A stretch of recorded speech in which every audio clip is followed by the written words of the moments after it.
मिले तपस्यताम। पलक झपकते ही भगवान ने बाएं हाथ से धनुष को उठाया और उसको मरोड़ के तोड़ दिया। जैसे तोड़ा पृथ्वी डगमगाने लगी, कंस अपने सिंहासन से नीचे गिर गया। क्या हुआ भैया, ये मैं कैसे गिर गया? एक दौड़ के आया, बोले महाराज गजब है गया। क्या? बोले आपका धनुष टूट गया। कैसे? बोले वो काला काला जो मुरलीवान आया था ना, उसने खेल ही खेल में तोड़ दिया। अब तो कंस डर गया कि भैया अब हमारी गारंटी समाप्त। परशुराम जी ने जब धनुष दिया था, बोले कि इस धनुष को कोई तोड़ नहीं सकेगा, और जो तोड़ देगा वो तुमको छोड़ नहीं सकेगा। अब तो भैया डर गया। रात्रि में उसको नींद नहीं आ रही है। जो सोता है तो स्वप्न देखता है कि स्वप्ने पेतम परिस्वज्य खरयान विशारदनम। स्वप्न में क्या देखता है कि हमसे प्रेत लोग आलिंगन कर रहे हैं, गले मिल रहे हैं, हमको एक गधे पर बैठा करके मुख में काला काला कोलक पोत करके और दक्षिण की दिशा में हमको लेकर के सब जा रहे हैं। ये मृत्यु का संकेत है। कैसो भी करके प्रातः काल भया, भगवान पहुंचे, जा रहे थे दर्शन करने के लिए, चल करके मेला देखूं। जैसे मलशाला में प्रवेश करने चले तो एक कुबलिया पीर हाथी था। भगवान ने कहा, महावत अपने हाथी को हटा। अम्बा अम्ब अम्ब मार्गम नो देहियाम प्राकर्मच्चिरम नो चेत सकुंजरम त्वाद्य नयामि यम साधनम।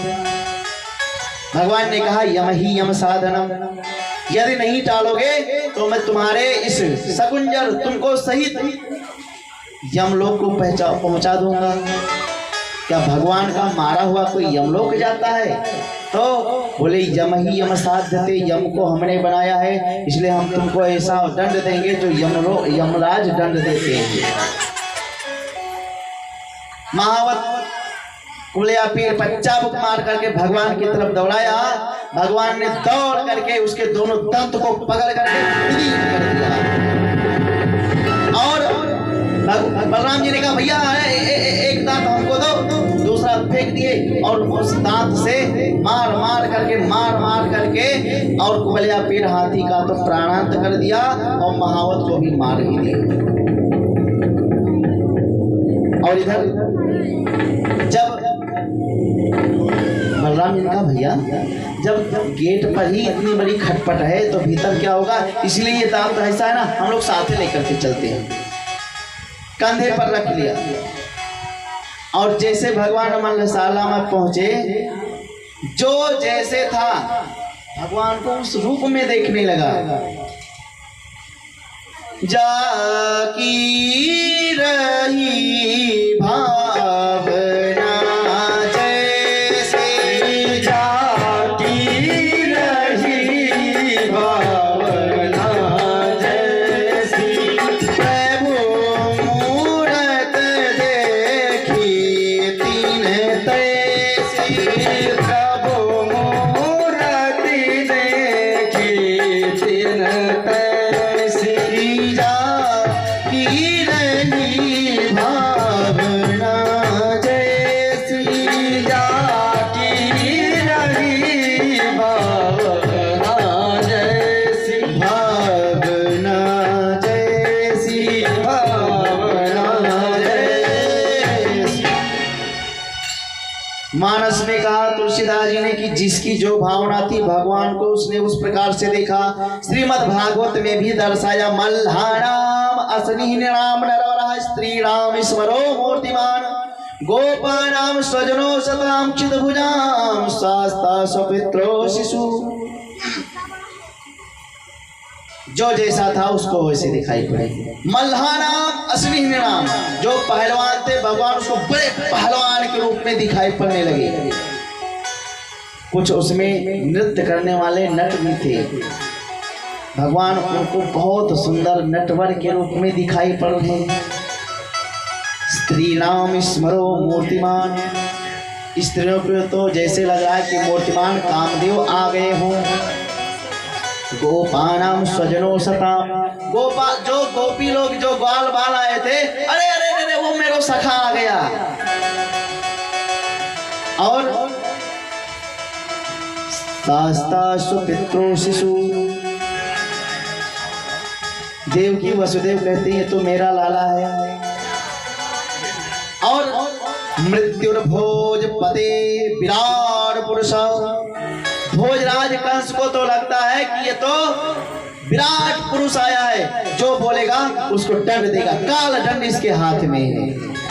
तत्व परम योगिनाम, योगियों को परम तत्व दिखाई पड़ने लगा।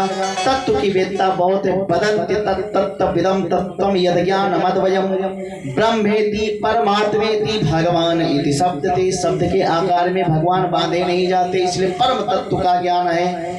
और विष्णुनाम परदेवतो, जो वहां के विष्णुवंशी थे, ओ ये तो अपना कहना है, अपना अपनत्व का मान करके रंगम गतः साग्रजः, भगवान उसमें विद्यमान है। अनेक प्रकार के जिस प्रकार से चश्मा लगाया है उसको उस प्रकार से भगवान दिखाई पड़ रहे हैं। जो रेड कलर का चश्मा लगा लेगा उसको हर एक वस्तु लाल लाल दिखाई पड़ेगी। जो ब्लैक चश्मा लगाएगा उसको ब्लैक के प्रकार दिखाई, और जो सफ़ेद चश्मा लगाएगा सुंदर, उसको जिस प्रकार से वैसे दिखाई पड़ेगा। बोलो वृंदावन बिहारी लाल की जय। इधर चारों में दौड़ता हुआ आया, बोले हे राम हे नंद सुनो भवंतो वीर संबत। ए कृष्ण, हे नंद के लाड़ा ग्वाल, अरे तुम्हारा हमने तो बहुत नाम सुन रखा है, चल आ दो हाथ करते हैं। भगवान ने कहा चौरे दाढ़ी के नेक शर्म बची कि उसको भी बेच खाई, क्यों? बोले कुश्ती किसके प्रकार से होती है? समकक्ष में होती है ना। एक को 5 वर्ष का बैठा दो, एक को 15 वर्ष को लगा दो, तो कुश्ती का आनंद आएगा। खली के सामने हम लोग जाकर के और युद्ध करने लगे, कुश्ती लड़ने लगे, तो क्या पटेगा? नहीं नहीं नहीं नहीं, उनके सामने अंडरटेकर को ही खड़ा करना होगा, अथवा रोमन रिंग्स को खड़ा करना पड़ेगा, या चांद सेना को खड़ा करना पड़ेगा। यानी समकक्ष में युद्ध होना चाहिए।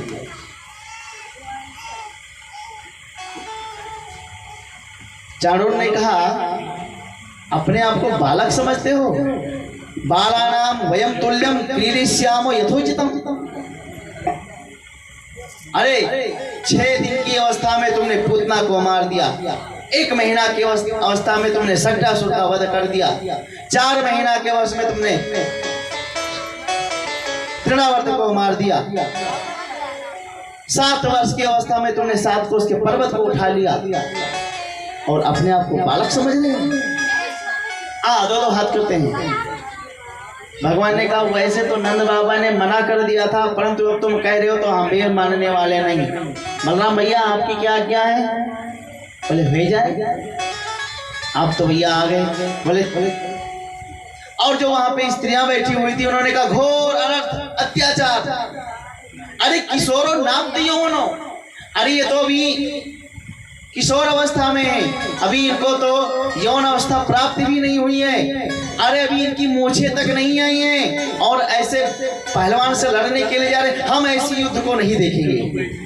कुछ स्त्रियां चली गई और कुछ स्त्रियां मन मार करके बैठ गई। भाई चांस हो सकता है कि पलरा पलट जाए और जीत अपनी हो जाए। युद्ध प्रारंभ हुआ। हस्ताभ्याम हस्तयोर्बद्ध्वा पदभ्यामेव च पादयो चिकीर्षयस्या नियोन्यं प्रह्यद्विजनगीयसा। हाथों से हाथ मिलाया, युद्ध करना प्रारंभ कर दिए। एक बार भगवान पिछाड़ देते हैं, दूसरी बार चारों पिछाड़ देता है। ऐसे करते कुछ समय तक लगा रहा। भगवान देखे बलराम की तरफ, बलराम सोच रहे हैं कि हम भी यदि अगर कोई मिल जाता तो युद्ध करते। तब तक चारों ने कहा, आए बलराम, यदि तुमको युद्ध करना हो तो हमारे भाई मुष्टिक से युद्ध करो। बोले भैया हम भी यही ढूंढ रहे थे कि कोई समकक्ष का मिल जाए। अब मुष्टिकासुर से बलराम जी युद्ध कर रहे हैं। चारों से भगवान, चारों ने भगवान को तोड़ करके एक मुक्के का प्रहार किया भाग से, और ऐसा लगा कि जैसे कोई मतवाले हाथी को किसी ने एक पुष्प फेंक करके मारा हो। भगवान ने कहा, वाह, तुमने हमको एक फेंट मारा है ना, अब एक फेंट हमारा लो। भगवान ने उसके सीने पर एक मुष्टि का प्रहार किया और वो गिरा, धराशायी हो गया। कंस ने आंख दिखाई, खड़े हो, इशारा किया, तब थोड़ा उसको फल मिला कि अरे महाराज जी हमारे अभी हमारे साथ में है। खड़ा हुआ और भगवान से युद्ध करने लगा। बड़ी देर तक युद्ध किया। भगवान ने एक मुष्टिका का इस प्रकार से प्रहार किया कि वो नीचे गिरा और सदा के लिए वो समाप्त हो गया। उधर मुष्टिकासुर को भी भगवान ने, बलराम जी ने मार दिया। कंस के 8 भाई और थे, वो दौड़ते हुए आए। बलराम जी ने उस अपने हल और मुसल से घुमाया और 8 भाई के सर तड़ातड़ टूट करके नीचे गिरे। कंस के 2 मित्र और थे, सल और तुसल। ये आधम के, एक को भगवान ने और एक को बलराम ने, दोनों को मार करके समाप्त किया। और जैसे सबको समाप्त किया, जितने सेना परकर थे, समाप्त करने के बाद में दौड़ करके भगवान पहुंच गए मामा कंस के पास में। कंस के बगल में खड़े होकर के और कंस के केश को पकड़ करके और उनके सिंहासन से घसीटना प्रारंभ किए। याद दिलवा रहे हैं कि हमारे माँ के विवाह बेला विदाई पर तुमने हमारे माँ के इसी प्रकार से केस को पकड़े थे। मैं देवकी का लाल अष्टम बालक तेरा काल तुम्हारे सामने आ गया हूँ। केस को पकड़ करके खींचा और गद्दी से उठा करके नीचे फेंक दिया। कंस के तो प्राण उड़ गए और उसी पे भगवान भी कूद के, तो जो बचा बचा प्राण था वो भी सीताराम हो गया।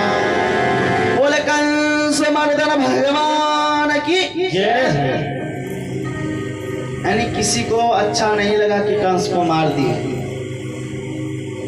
अरे अच्छा लगता हो तो वे सब लोग जयकारा बड़े जोर से बोलते हो ना। मारे चाहता भगवान के, गलत की भगवान। अच्छा चलो ठीक है, बोले कंस मर्दन भगवान की जय। लोग कसम खाए का है ना बोलवा, तुम ना बोलो रहे। आगे इधर कंस का प्राणांत भया। विविध प्रकार से समझा करके नंद जी को भगवान ने भेज दिया वृंदावन की तरफ। जा करके वसुदेव और महाराज उग्रसेन का बंधन मुक्त किया और उग्रसेन को राजा बना दिया। बोले महाराज हम आपके अनुयायी बन करके रहेंगे। भगवान का विधवत यज्ञोपवीत संस्कार भया और अब इनको पढ़ने के लिए कोई सुंदर विद्यालय में भेजना चाहिए, तो कहाँ पर भेजें? बोले गर्गाद यदुकुलाचार्य गायत्र्यामृतमास्थितौ। गर्गाचार्य जी आकर के इनको गायत्री मंत्र का उपदेश दिए। बोले अभी तक बालक का अभी कोई विद्यालय में नामकरण नहीं हुआ जो वहाँ पे पढ़ने जाए। और अपने बालक को, अपने लड़के को सबको पढ़ाना चाहिए। हर एक माँ बाप को पढ़ाना चाहिए। वो माँ बाप शत्रु के समान है जो अपने बालक को ना शिक्षा दे। माता शत्रु पिता बैरी ये न बालो न पाठता न शोभते सभा मध्ये हंस मध्ये बको यथा। वो उसी प्रकार से है जैसे तमाम हंस के बीच में एक कौवा बगुला। नहीं शोभा देता है। बहुत से गोरे गोरे व्यक्ति खड़े हों, उसमें दो चार लोग काले हो जाएं तो छवि दूसरी प्रकार से हो जाती है। तो इस प्रकार से इनका नामकरण किया, विद्यालय में इनको रखवाया गया। कहाँ पर? सांदीपनि मुनि के आश्रम में, उज्जैन में। उज्जैन में गए भगवान 64 दिन में 64 कला को प्राप्त करके और चलने लगे। गुरुदेव जी से कहा, गुरुदेव कुछ गुरु दक्षिणा ले लीजिए। गुरुदेव जी ने कहा, हमको तो कुछ नहीं चाहिए, यदि देना हो तो अपने गुरु माँ से जाओ, जो वो कहीं उनको दे देना। गुरु माँ के पास में जाकर के कहे, गुरु माँ आपको दक्षिणा में क्या चाहिए? बोले, बेटा अब तू जाएगा तो हमको हमारा बेटा याद आएगा। भगवान ने कहा, आपका बेटा? बोले, हाँ बेटा, वर्षों पहले समुद्र में डूब करके मर गया था, अब तू जाएगा तो वो बेटा मुझे याद आएगा, इसलिए यदि तुम देना चाहते हो तो मेरा बेटा ला करके दे दो। भगवान चल पड़े। भगवान समुद्र के पास में गए, समुद्र से कहा कि मेरे गुरु पुत्र को ला करके दो। समुद्र ने हाथ जोड़ लिया, महाराज हमको नहीं पता, हमारे भीतर एक दैत्य रहता है, वो शायद लाया हो तो हमको नहीं पता। आप हमारे भीतर प्रवेश कर जाओ, हम आपका सहयोग करेंगे, आपको डूबने नहीं देंगे। भगवान उसमें प्रविष्ट हुए, गए, पूरे समुद्र में छान मारी, परंतु किसी को नहीं मिला। एक शंख में एक शंखचूर्ण नाम का दैत्य छिपा था, उसका प्रभु ने वध किया, पुत्र नहीं मिला। भगवान को पंचजन्य शंख मिल गया। तभी से भगवान के हाथ में पंचजन्य शंख, हमारे आचार्य जी हाथ में लेकर के दिखा रहे हैं, ऐसे होगा नहीं, उसमें 5 प्रकार के मुख बने थे, ये तो एक मुखी शंख है। तो भगवान सदेही पहुंच गए यम के द्वार पर और जा करके बड़े जोर से शंख का निनाद किया। शंख को जैसे बजाए और अपने गद्दी से दौड़ता हुआ यमराज आया। अरे महाराज आप यहाँ पे क्यों आए? क्या प्रयोजन भया जो आप यहाँ पे पधारे? बोले, गुरुपुत्र मिहानीतम निज कर्म निबंधनम आनयस्व महाराज मक्षासन पुरस्कृतः।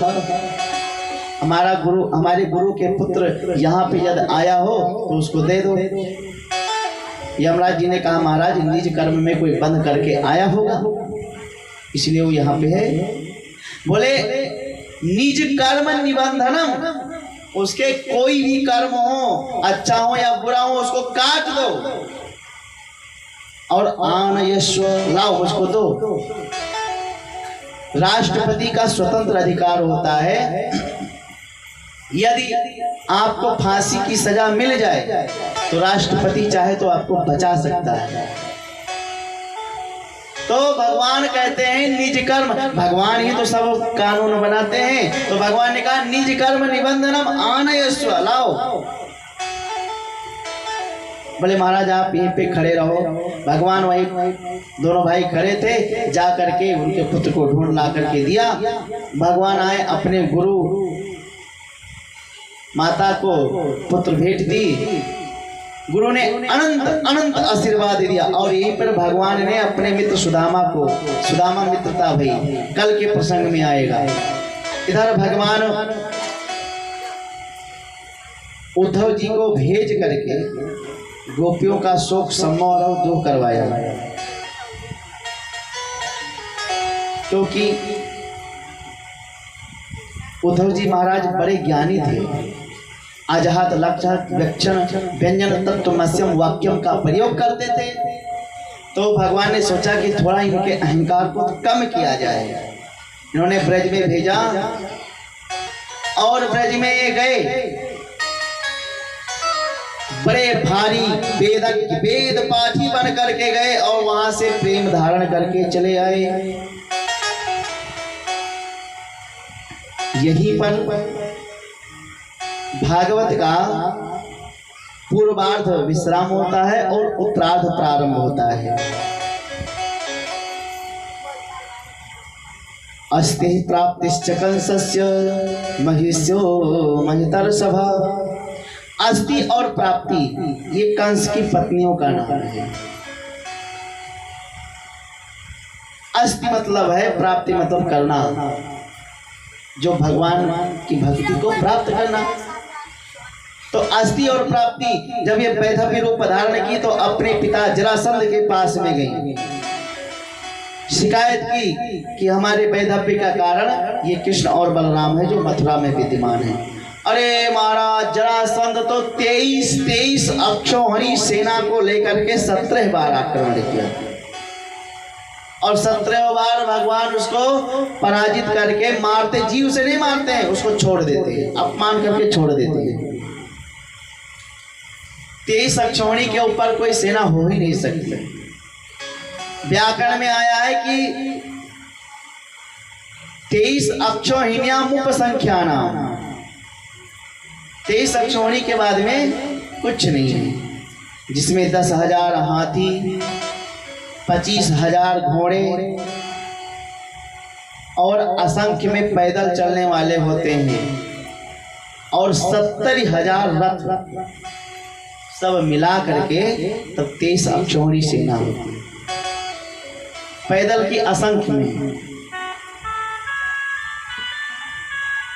17 बार आक्रमण किया। 18वें बार आक्रमण की तैयारी की तो इसने, जरासंध ने ब्राह्मणों को घर में पाठ पर बैठा दिया, पूजा करो, यदि मैं आपकी हार गया और कृष्ण को नहीं मार पाया, लौट करके आया तो तुम सबका वध कर दूंगा, और यदि मैं जीत करके आया तो तुम्हारे चरणों को प्रक्षालन कर करके उसको पान करूंगा। भगवान ने सुना कि हमारे संत और ब्राह्मणों पर अत्याचार हो जाएगा यदि मैं अवश्य हरा दिया। जैसे इधर युद्ध करने के लिए वो चला, इधर नारद जी पहुंच गए कालियवन के पास में, बोले जाकर कर दो आक्रमण।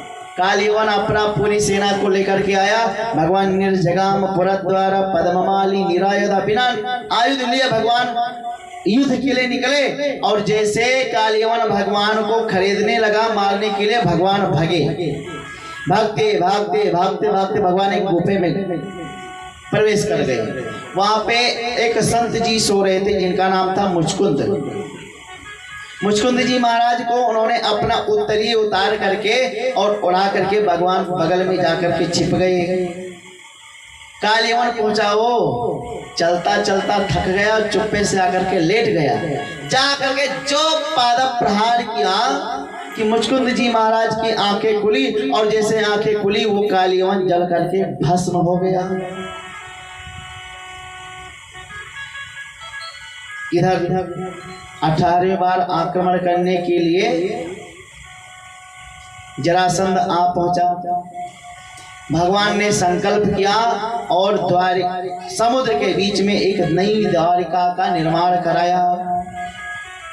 सब मथुरा वासियों को उसी में सुला दिया सोते सोते रात्रि में। और बलराम जी से बोले, भैया अब हम युद्ध करते करते थोड़ा थक गए हैं, अब मन कहता कि भाग चले। अरे कहना भागने की बात मत कर, अरे लोग हमको रणछोड़ कहेंगे। भगवान ने कहा, भैया जहाँ चित चोर, माखन चोर, चीर चोर, बल चोर, कहते हैं एक नाम और बढ़ जाएगा, रणछोर हो जाएगा। बलराम मोहित हो गए, बोले लाला तेरी लीला तू ही जानिए। तुरंत आपसी बार जब 18 बार आक्रमण करने के लिए आया तो भगवान युद्ध करने के लिए निकले और भागते भागते प्रवर्षण पर्वत पर चढ़ गए। चारों तरफ से घेर करके लाख बिछा करके और अग्नि लगा दिया उसने। भगवान उसी से कूद करके समुद्र से पहुंच गए द्वारिकापुरी और वो युद्ध विजय करके और अपना विजय का शंख बजाता हुआ अपने मगध देश को वापिस आया और तब से वो ब्राह्मणों का अनन्य भक्त हो गया। इधर भगवान 25 वर्ष की अवस्था में बन गए द्वारिकाधीश। बोले द्वारिकाधीश की जय। भगवान ने 25 वर्ष के द्वारिकाधीश बनते ही रुक्मिणी से विवाह किया। बोले महाराज सुनो, ये जो कथा आप बता रहे रुक्मिणी से विवाह, हमने सुना है कि भगवान भीष्मक सुताम रुक्मिणी रुचिरासना राक्षसेन विधानेन उपैमैति श्रुतम। हमने सुना है कि भगवान ने राक्षस विधि से विवाह किया। थोड़ा इसको विस्तार से बताइए। तब बताना प्रारंभ की कि राजा भीष्मको नाम विदर्भाधिपतिर्महान पंचा भवन ततः पुत्र कन्यका च वरानना। विदर्भ देश के राजा भीष्मक की एक बेटी थी जिनका नाम था रुक्मिणी। इनके 5 बेटा थे, रुक्मी, रुक्मरथ, रुक्मबाहु, रुक्मकेशी और रुक्ममाली। रुक्मिणी बड़ी हो गई, धीरे धीरे उसके विवाह का वर खोजने लगे। भीष्मक जी ने अपने 5 पुत्रों को बिठा करके कहा कि भैया अब तुम्हारी बहन विवाह करने योग्य हो गई है, तो हमने एक सुंदर वर ढूंढा है, द्वारिकाधीश बहुत सुंदर है, उन्हीं के साथ में विवाह कर दिया जाए। 4 भैया तो कुछ नहीं बोले, परंतु जो बड़ा भाई रुक्मी था वो तमक करके खड़ा हुआ, अरे पिताजी उस भगौरे के साथ में अपनी बहन का विवाह करूंगा, नहीं कदापि नहीं। इतना कह करके और अपना उस समाज से जहां पे बिठाया था निकल करके बाहर आया, जा करके संबंध शिशुपाल से पक्का कर दिया। बोले परसों बारात लेकर के आओ।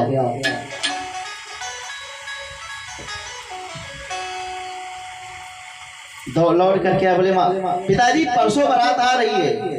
अरे इतना जल्दी तुमने संबंध पक्का कर दिया? बोले हमारा संबंध कोई ऐसा वैसा नहीं है, अरे हम भी दमघोष चैदि नरेश शिशुपाल के साथ में संबंध पक्का करके आया हूं, तुम तैयारी करो विवाह की।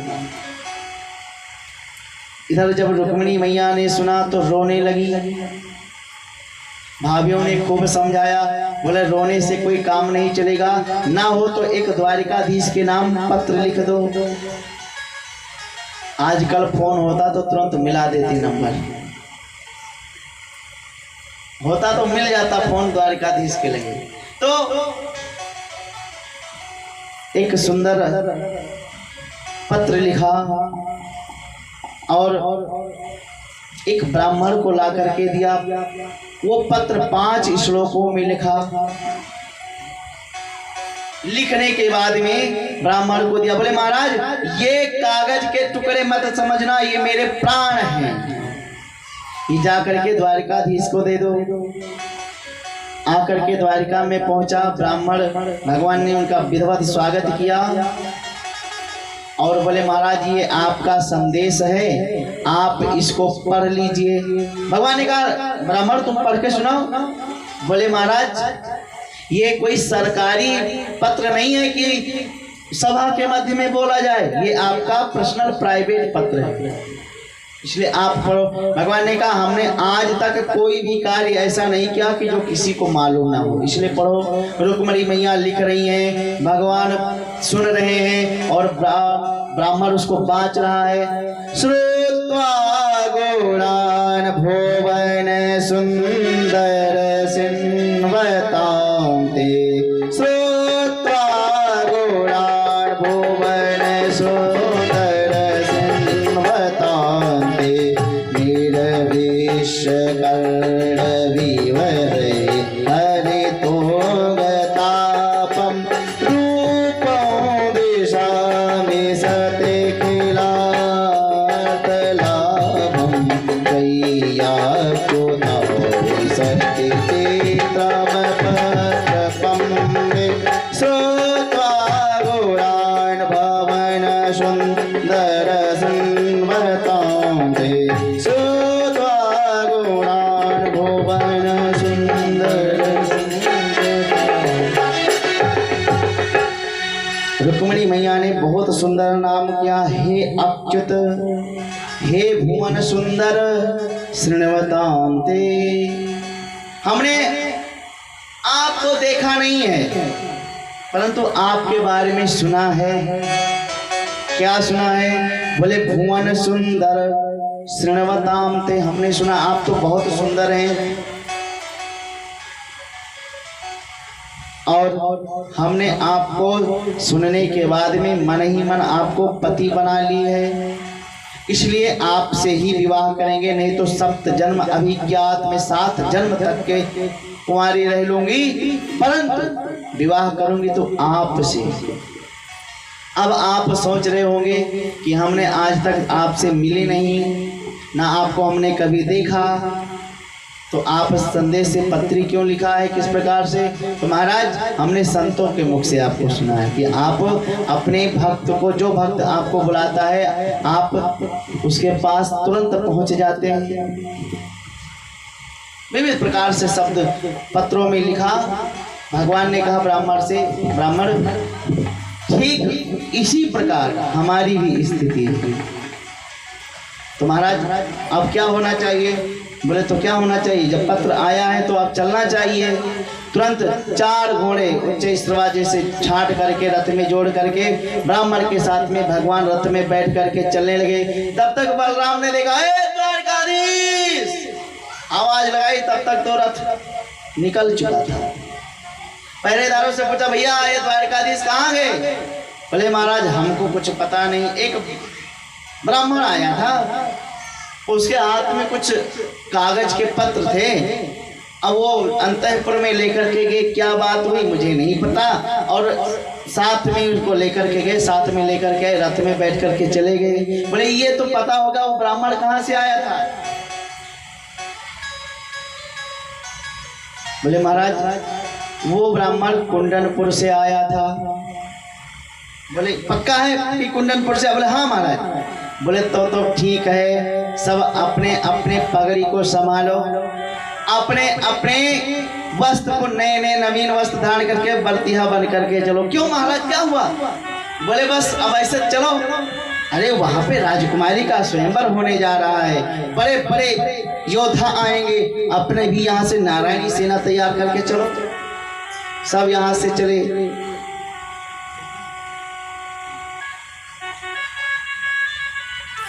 सब यहाँ से साज करके बारात चले, गाते बजाते जा रहे हैं कि नंद यशोदा के छैया, अरे नंद यशोदा के छैया, आज बनेंगे किसी के सैया। नंद यशोदा के छैया, आज बनेंगे किसी के सैया। ढोल नगाड़े बजे सहनाइया, आई है मंगल घड़िया।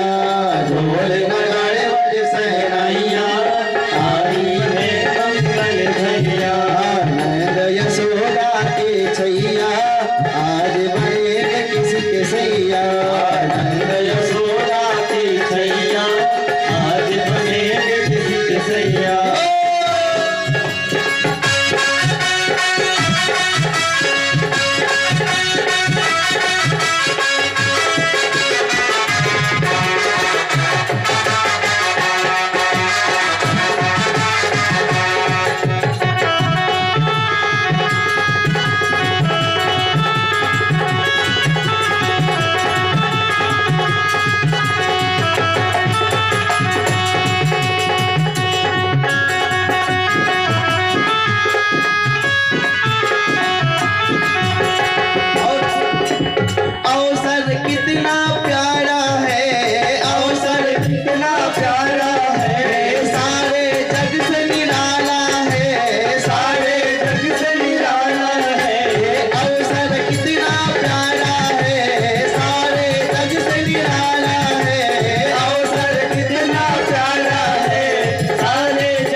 छैया, आज बनेंगे किसी के सैया। नंद यशोदा की छैया, आज बनेंगे किसी के सैया। गाते गाते सब जा रहे हैं। इधर भगवान का रथ पहुंच गया कुंडनपुर। भगवान ने ब्राह्मण को उतारा, बोले जाओ बता दो कि हम आ गए हैं, जिस प्रकार से आपके पत्री में लिखा है ना उसी प्रकार से कार्य हुआ। समय बहुत कम है ना, तो बहुत अच्छे से विवाह करवाया जाता, लेकिन तभी भी समय कुछ लिया जाएगा, क्योंकि आप लोग बैठे, आप लोग को भी घर जाने को तलब लगी होगी। बोले वृंदावन बिहारी लाल की जय। इधर पंडित जी पहुंच गए रुक्मिणी मैया के पास। रुक्मिणी मैया ने देखा तो पहले तो प्रसन्न हुई, लेकिन तो पूछा महाराज क्या हुआ, कुछ संदेश आया? बोली पुत्री संदेश तो कुछ नहीं आया। अरे महाराज तो आप इतने समय कैसे लगा दिए? बोले अरे पुत्री उदास क्यों हो रही है तू? अरे वो पत्री कुछ नहीं भेजे ना कुछ अता पता भेजे हैं, वो तो स्वयं साथ में चल करके आए। अरे इतना प्रसन्न हुई रुक्मिणी मैया ने, तुरंत चरणों में प्रणाम किया, महाराज मैं आपके इस ऋण से